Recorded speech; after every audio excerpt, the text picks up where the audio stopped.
우리는 살아가면서 정말 많은 사람들을 만나고 인연을 맺어가고 있습니다. 가족, 직장 동료, 친구, 시인 같은 모임의 사람들 말입니다. 그 사람을 만나면 우리는 안부를 물으며 우리의 삶에 대한 이야기를 하고 소통을 합니다. 하지만 우리가 무심코 했던 대화의 내용에는 다른 사람에게 하지 말아야 할 말들이 있습니다. 오늘 제가 다른 사람에게 하지 말아야 할 가지에 대해서 알려드려도 이미 근질근질하신 분들은 참지 못하고 할 것입니다. 아무 생각 없이 상대방에게 했던 우리의 말이 다른 사람들의 입을 통해 돌고 돌아 결국 우리에게 큰 화로 돌아올 수 있으니 정말 주의하셔야 합니다. 그래서 현재 다른 사람에게 괜히 말을 했다가 상처받거나 크게 당한 적이 있으신 분들이나 사람 또는 말로 상처 입기 싫으신 분들은 꼭 들어주길 바랍니다. 다른 사람에게 말하면 안 되는 말 가지 중 그 첫 번째, 내가 이루고자 하는 목표입니다. 여러분은 지금 이루고자 하는 목표가 있으십니까? 있으시다면 그 목표를 다른 사람에게 말하신 적이 있으신가요? 굳은 마음으로 목표를 정하고 남들에게 말하지 않고 묵묵히 하루하루 그 목표를 향하시는 분들이 있으실 것이고 어떤 분들은 만나는 사람마다 내 목표를 말하고 지금은 중도하차하신 분들이 있으실 겁니다. 여러분, 혹시 이루고자 하는 큰 목표가 있다면 다른 사람에게 말하지 마시기 바랍니다. 목표를 상대방에게 말하지 않고 혼자 다짐하는 사람들이 그 목표에 성공할 확률이 더 높다고 합니다. 사공이 많으면 배가 산으로 간다는 속담을 한 번쯤 들어보셨을 겁니다. 속담의 속뜻은 물길은 하나인데 사공이 많아서 서로 자기가 잘났다고 지시하고 간섭하면 결국은 목표했던 목적지까지 가기 힘들다는 뜻입니다. 그리고 그 조언을 해주는 사람들은 나에 대해서 우호적일 수도 있고 적대적인 사람일 수도 있습니다. 서로 다른 삶을 살아왔고 상대방이 조언이 보험보다는 방해가 되는 경우가 많습니다.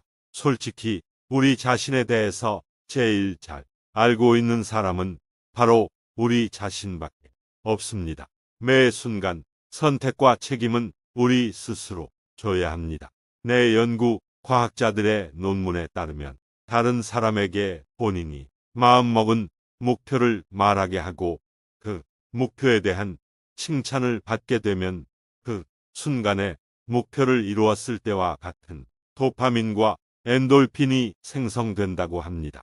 우리가 아직 성공을 이루지 못했음에도 불구하고 우리의 뇌는 성공을 이루었다고 착각을 일으켜 목표를 이루기 위해서 했던 일들을 열심히 노력하지 않게 된다고 합니다. 두 번째, 오른손이 한 일을 왼손이 모르게 해라. 불교에서는 보시라는 단어가 있습니다. 사전적 의미는 은혜를 널리 베품입니다.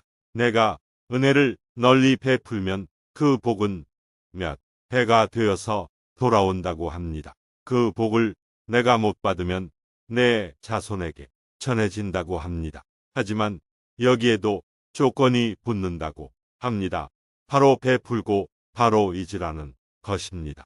나한테 매일 밥과 술을 얻어 먹었던 친구가 내가 집값을 놓고 오는 바람에 어쩔 수 없이 밥을 삽니다.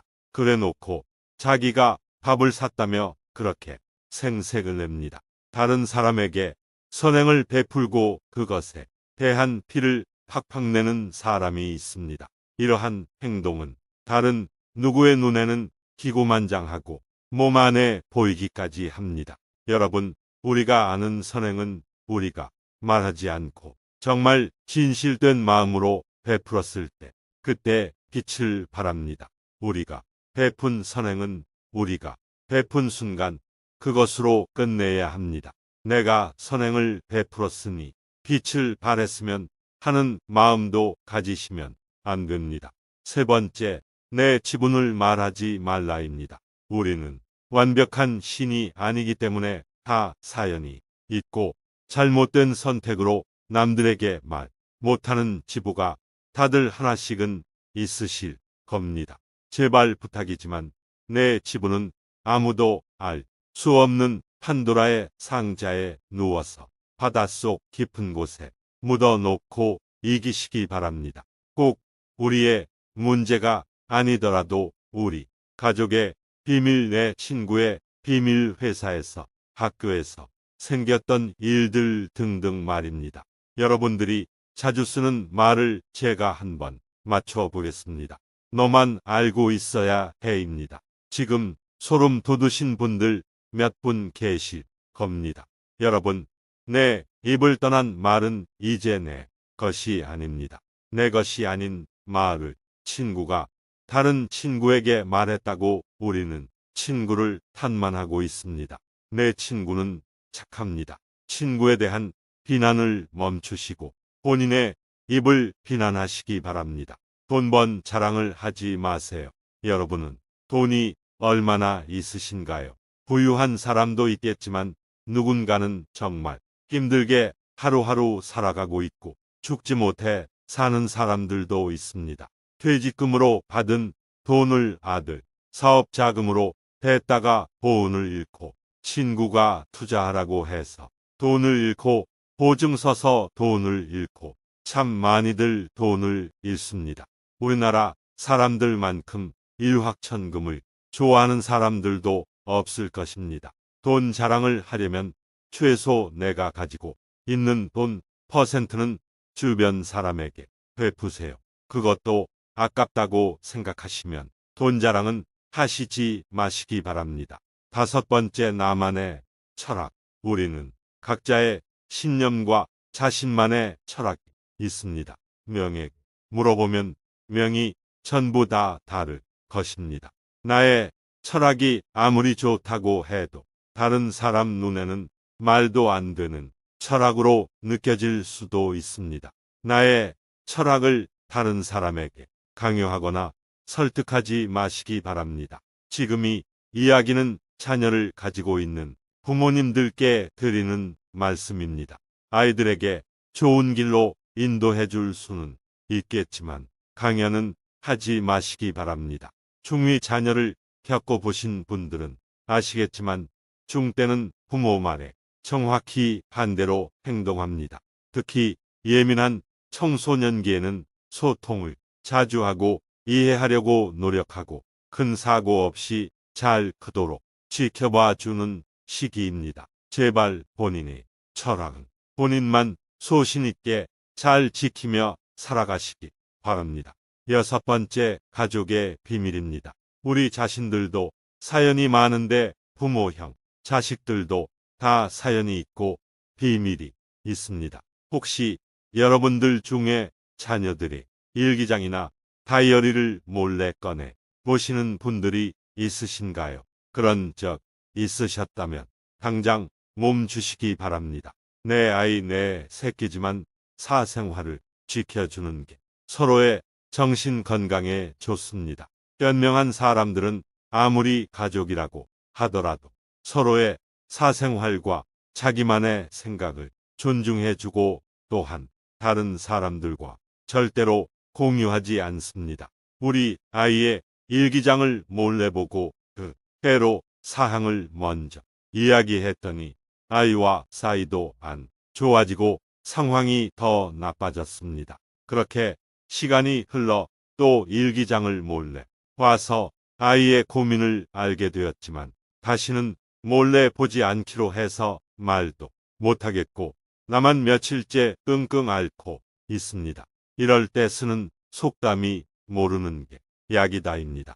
아이들도 어느 정도 성장했기 때문에 본인들이 너무 힘든 상황에 처하게 된다면 도움의 손을 내밀 것입니다. 부모, 자식 간의 문제도 이렇게 힘들게 신경 써야 하고 힘이 드는데 이런 일을 다른 사람과 공유를 하는 건 나를 더 힘들게 하는 일입니다. 일곱 번째, 다른 사람의 비밀입니다. 여러분 중에서 다른 사람의 비밀을 알고 계신 분이 있으신가요? 알고 있다면 그 이야기는 내 마음속에 있는 판도라의 상자 안에 내 지구와 같이 넣어두시고 잊어버리시기 바랍니다. 이 비밀은 나를 믿는 친구가 답답한 마음에 나에게 털어놓았을 것입니다. 그 친구는 그 문제를 해결해 달라고 말하지 않았을 것입니다. 그냥 그 비슷한 상황을 이야기하는 것만으로도 어느 정도 마음의 평안을 찾았을 것입니다. 내 친구를 진정한 친구라고 생각한다면 제발 우리라도 그 비밀을 지켜주도록 노력해야 합니다. 간지러운 내 애 때문에 소중한 친구를 잃으면 너무 억울하지 않습니까? 8번째, 나의 아킬레스건입니다. 치부나 약한 부분, 약점을 이야기할 때 우리는 아킬레스건 또는 영린 또는 치명적인 약점이라고 부릅니다. 이렇게 나의 치명적인 약점을 다른 사람에게 말하는 것은 그 사람에게 우리의 삶을 담보 잡히는 것이나 마찬가지입니다. 불편한 진실이지만 우리의 고민과 아픈 상처, 괴로운 나의 상황을 내 주변에 있는 10명에게 이야기하면 앞에서는 함께 슬퍼하고 마음 아파해 주지만 명은 뒤돌아서 나의 아픔을 가지고 본인의 행복을 쟁취한다고 합니다. 그 8명의 사람들은 착한 사람들임에도 불구하고 말입니다. 스스로 다른 사람이 놀림감이 되지 마시기 바랍니다. 힘든 일이 생겼으면 스스로 원인 분석을 하고 독서를 하고 명상을 하고 운동을 해서 체력을 키우고 스스로 해결하는 능력을 키워야 합니다. 우리가 약해 빠진 것처럼 보이지만 우리는 생각보다 강합니다. 우리 스스로 충분히 극복해 낼 수 있습니다. 번째분 전일입니다. 여러분은 아직도 과거의 상처 속에서 빠져나오지 못하고 계십니까? 아직도 그 선택이 후회가 되십니까? 그 상처를 안고 있고 후회를 했더니 마음이 어떠신가요? 마음이 조금 후련하신가요? 아니면 더 답답하고 힘드신가요? 아마 후자 쪽을 선택했을 것입니다. 그만큼 마음 아파하고 후회했으면 이제 그만 보내줄 때가 된 것 같습니다. 이번에 참사도 있었지만 엄마나 친구랑 놀고 올게라고 나갔던 내 새끼가 세기의 말도 안 되는 압사 사고로 싸늘한 주범이 되어 돌아옵니다. 정말 상상도 할 수 없는 아픔을 느꼈을 것입니다. 이 아픔의 트라우마가 죽기 전까지 평생 가시는 분들도 있을 것이고 가슴에 묻고 잘 살아가는 분들도 있을 것입니다. 이 시간에도 우리의 시간은 흘러가고 있습니다. 모든 선택은 우리 스스로 하는 것입니다. 물론 과거의 실수를 곱씹어 그 실수를 반복하지 않고 지난날의 시행착오를 바탕으로 좀 더 나은 삶을 살기 위해서 활용하는 것은 너무 훌륭한 일입니다. 10번째, 나의 재능입니다. 여러분들 중에는 지금 은퇴를 하고 여유롭게 연금을 받으면서 여러분이 직업 중에 일부를 이용해서 다른 사람들을 위해 재능 기부를 하면서 풍요로운 노후를 지내는 분들도 계실 것입니다. 아주 훌륭한 부분입니다. 하지만 내가 이 분야에서 특별한 재능이 있다고 떠벌리고 다닐 필요는 없습니다. 우리의 몸은 하나입니다. 하지만 누군가는 여러분이 그런 특별한 재능이 있다고 하면 도와달라고 요청을 할 것입니다. 사람들이 제일 싫어하는 게 뭔지 다 아실 겁니다. 바로 누구는 해주고 누구는 안 해준다고 차별당했다고 생각하는 것입니다. 힘든 상황에 처해 있는 사람을 말하면 말 대신 그냥 조용히 가서 도와주시기 바랍니다. 내가 되지 않았기에 아무도 내 능력을 모르고 있었고 필요한 사람에게 적시적소에 내 재능을 기부하게 되면 상대방은 크게 감동할 것이고 우리 또한 뿌듯할 것입니다. 또 재능을 기꺼이 기부했다면 거틀목거리지 마시고 그냥 겸손한 마음으로 잊어버리시기 바랍니다. 여러분, 우리는 이제 청년이 아닙니다.